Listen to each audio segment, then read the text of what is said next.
They walked toward the lake, passing forensics technicians in white coveralls who worked with methodical precision. Yellow evidence markers dotted the ground like artificial flowers, and the air carried the smells of lake water, disturbed earth, and the diesel exhaust from the various vehicles. Detective Keller led them to a cordoned area where several evidence bags lay on waterproof sheets, each tagged and numbered according to strict chain of custody protocols. "Here," Detective Keller said, stopping at the edge of the restricted area. "Before you look at anything, I want you to understand that what we found raises more questions than it answers. This isn't necessarily closure, it's the beginning of a new phase of investigation." Rivka's knees nearly buckled when she saw them.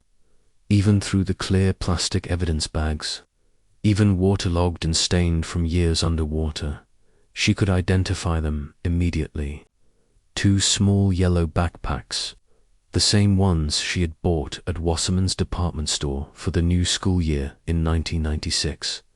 Beside them, in separate bags, were 2 yarmulkes navy blue with silver trim, the colors she had chosen because they wouldn't show stains as easily and would last through a full school year.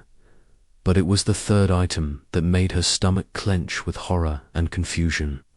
A large metal box marked with German text, and beside it, a bronze statue of an eagle clutching something in its talons.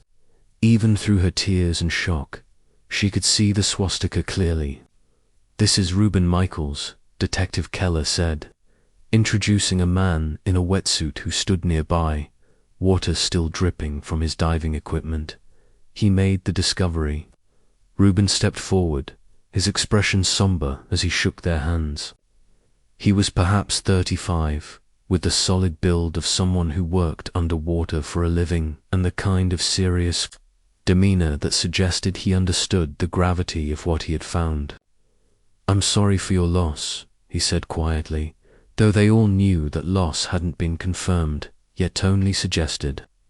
"My team and I were laying fiber optic cables for the new telecommunications grid, part of the county's infrastructure upgrade. We were working about 40 feet down when my partner's equipment snagged on something." He paused, running a hand through his wet hair.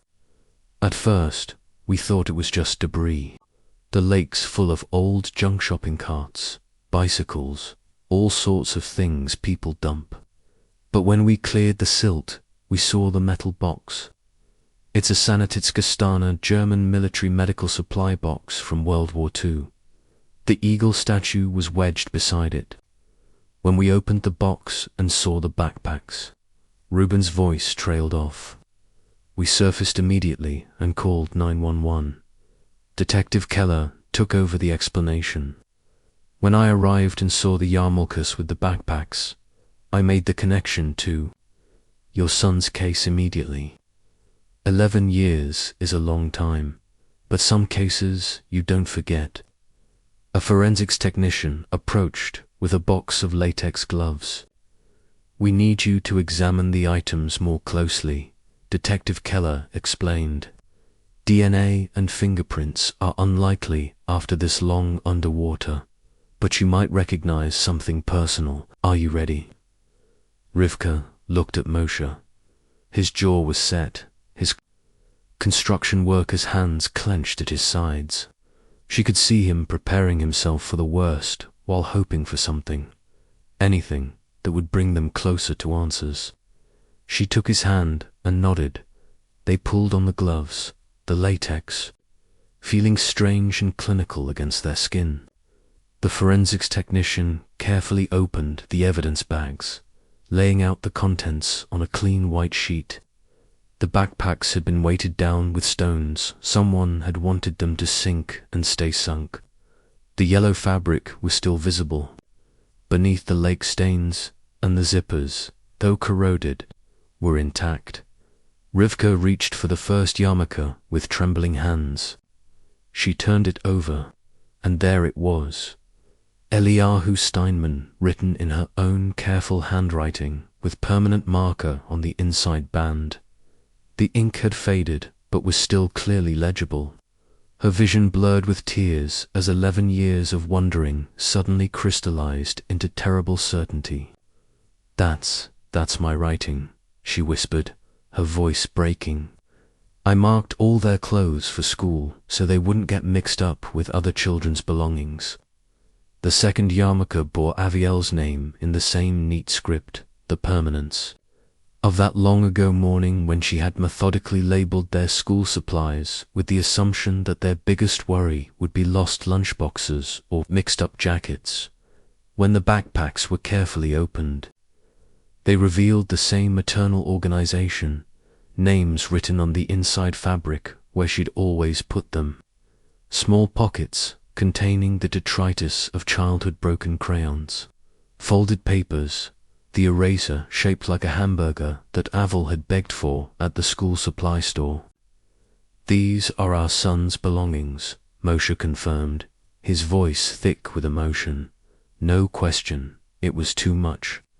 11 years of compressed grief erupted at once, and Rivka's composure finally shattered completely. The sobs came from somewhere, deep inside, from a place where hope and despair had been locked in mortal combat for over a decade. Moshe pulled her against his chest, his own tears falling silently into her hair as they held each other beside the evidence of their children's fate. Around them, the investigators respectfully stepped back, giving them space to process what they had just confirmed. The sounds of the ongoing investigation continued, radios crackling, equipment being moved.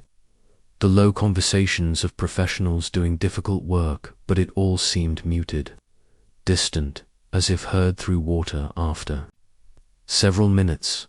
Detective Keller gently approached with tissues and water bottles. "Take all the time you need," he said softly. When Rivka had composed herself enough to continue, Detective Keller produced several official forms.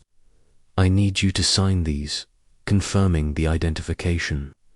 And I need to inform you that, based on this evidence, we're reopening the case with a new classification." "What do you mean?" Moshe asked, though something in the detective's tone suggested he already suspected the answer. "This is no longer just a missing persons case. The presence of Nazi paraphernalia with your son's belongings, the deliberate weighting of the bags, the remote location, this suggests a hate crime. Someone targeted your boys specifically because of their faith." The words hung heavy in the morning air. A hate crime. They're beautiful boys, targeted for nothing more than being Jewish, for wearing yarmulkes and attending Hebrew school and living the quiet, observant life that had been their family's tradition for generations. "Do you know anyone who might have harbored such feelings?" Detective Keller asked gently. "Anyone who expressed anti-Semitic views or made threats?" Moshe shook his head slowly. "We're Jewish in America. There's always some level of discomfort from some people, but nothing specific. No direct threats. We lived quietly, kept to ourselves mostly. The boys went to the Jewish day school. We attended synagogue regularly. Our neighbors in Teaneck were always cordial. The children never mentioned anyone bothering them. No incidents at school." His voice trailed off as the implications sank in. If this was a hate crime, if someone had specifically targeted Eliyahu and Aviel because they were Jewish children, then the perpetrator had been someone with access to them, someone who knew their routines, their vulnerabilities, someone they had trusted. "Detective!" The shout came from across the lake, sharp with urgency. They all turned to see a familiar figure walking toward them across the grass. Rivka's heart nearly stopped when she recognized Donald Harwick, still in his bus driver's uniform, slightly out of breath as if he had hurried from the parking area. "Sir, this is a restricted area." One of the officers immediately intercepted him. "This is an active crime scene." "It's all right," Moshe said quickly. "We know him. This is Donald, our bus driver."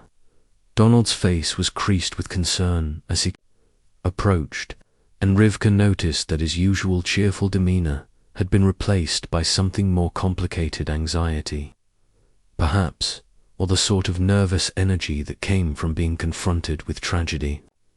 "I'm sorry to intrude," he said, addressing Detective Keller, but glancing frequently at Rivka and Moshe. "I saw all the commotion when I reached my turnaround up at the overlook. This is the last stop on my route, you see. The 57A ends at the Lake Tappan overlook." Detective Keller studied Donald carefully, his cop instincts clearly engaged. "You're Donald Harwick.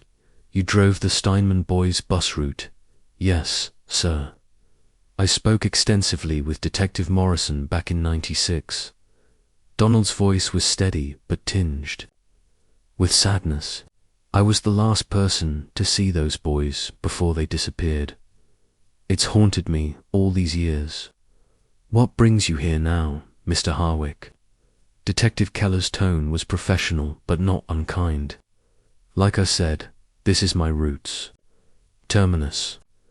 I usually take my break at the overlook, have a coffee, stretch my legs. I've been driving this route for 15 years, stopping here every day.